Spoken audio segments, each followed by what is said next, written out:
Il n'y a ni soustraction ni division dans notre mental. Il n'y a que l'addition et la multiplication. Je vais juste supprimer les pensées négatives et avoir des pensées positives. Bonne chance, ça ne va pas marcher.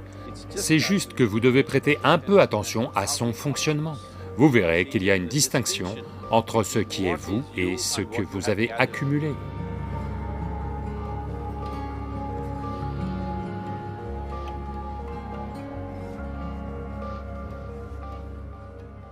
Eh bien, voyez la façon dont la question est posée et aussi la façon dont elle est abordée en général, c'est...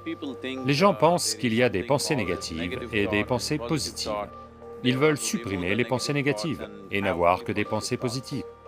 Ces gens-là, je leur demanderais de simplement faire une expérience pendant 10 à 15 secondes. Qu'ils retirent de force une pensée de leur mental, par exemple, pendant les 10 prochaines secondes, ne pensez juste pas à un singe. Essayez de ne pas penser à un singe pendant les 10 prochaines secondes. Vous verrez que vous serez envahi de singes. Donc ce que je dis, c'est que ceci est la nature de votre mental. Parce que dans ce mental, les 3 pédales sont des accélérateurs. Il n'y a pas de frein, il n'y a pas d'embrayage. Quoi que vous touchiez, ça ne fera qu'accélérer. Dans ce genre de mental, les professeurs de morale et de religion ont appris aux gens, ne pensez pas aux mauvaises choses. Eh bien, depuis, c'est un travail à plein temps. Donc, il n'y a pas moyen de gérer le mental comme ça, pas besoin d'une grande illumination. Si vous passez 2 minutes les yeux fermés, vous allez réaliser que vous ne pouvez rien faire de force avec ce mental. Donc, je veux supprimer les pensées négatives. N'allez jamais dans cette direction, parce que ce que vous voulez supprimer va devenir votre qualité, vous serez toujours dessus. Alors que faire? Le truc c'est ça. Sans comprendre la mécanique fondamentale de ce mental, parce que notre mental, le mental humain, est l'ordinateur le plus sophistiqué de la planète. Même tous les super-ordinateurs en sont sortis. Quand c'est le cas, n'est-il pas important que nous comprenions la mécanique de son fonctionnement?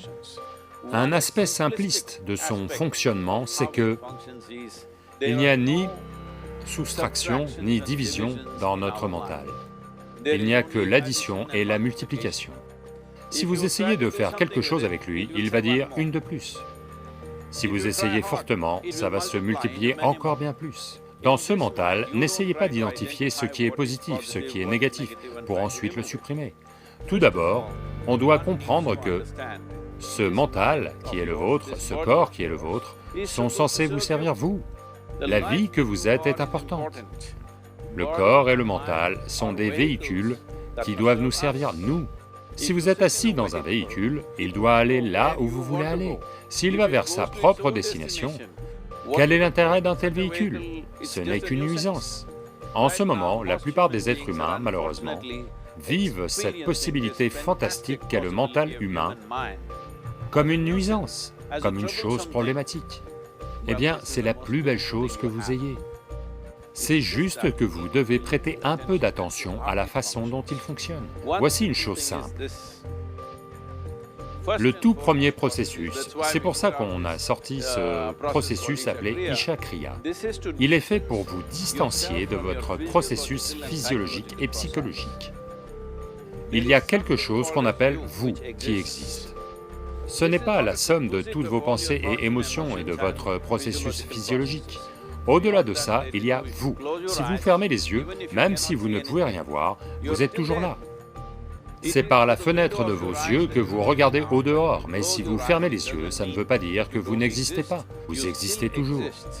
Donc au-delà de vos pensées, vous existez encore, au-delà de vos émotions, vous existez encore. Donc ce vous, la vie que vous êtes, cela doit entrer dans votre expérience.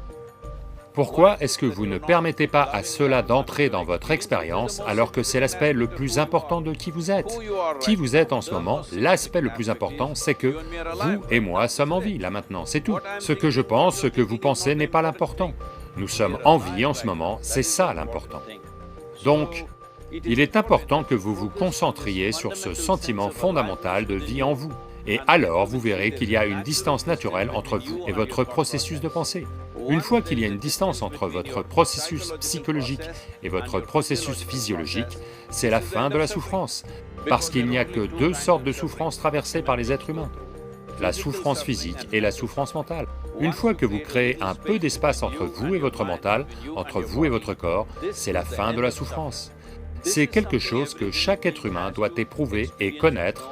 Autrement, en pensant « je vais juste supprimer les pensées négatives et avoir des pensées positives », bonne chance, ça ne va pas marcher. 100% sûr, ça ne va pas marcher, car personne ne peut les supprimer, ils peuvent les éviter un certain temps. Donc quand des pensées négatives arrivent, vous dites « Ram Ram, Shiva Shiva », ce que vous voulez, mais ça c'est juste les éviter, elles n'ont pas disparu. Dès que vous arrêtez ça, elles vont ressurgir avec beaucoup de force, autrement elles vont revenir dans vos rêves. Donc c'est très important. Tout d'abord, vous devez comprendre que votre colère, votre ressentiment, votre peur, vos angoisses, la négativité que vous générez, en général, le ressentiment, la colère, sont toujours dirigés contre quelqu'un. Mais nous devons comprendre que ce sont des poisons que nous buvons et on s'attend à ce qu'un autre meure. Heureusement, la vie ne marche pas comme ça. Si je bois du poison, je meurs. Si je bois du poison, vous ne mourrez pas. Donc, nous devons comprendre ça. Quand je dis poison, aujourd'hui, vous pouvez vous faire des analyses chimiques. En ce moment, vous avez certaines analyses de sang. 5 minutes de colère intense, vérifiez vos analyses et voyez, il y aura beaucoup d'éléments négatifs dedans, littéralement, vous vous empoisonnez. Donc, voulez-vous vous empoisonner? Certainement pas. Maintenant, la question elle-même vient d'une certaine détresse. Que faire? Ne faites rien. Asseyez-vous juste et préoccupez-vous simplement de quelque chose qui est le processus de la vie.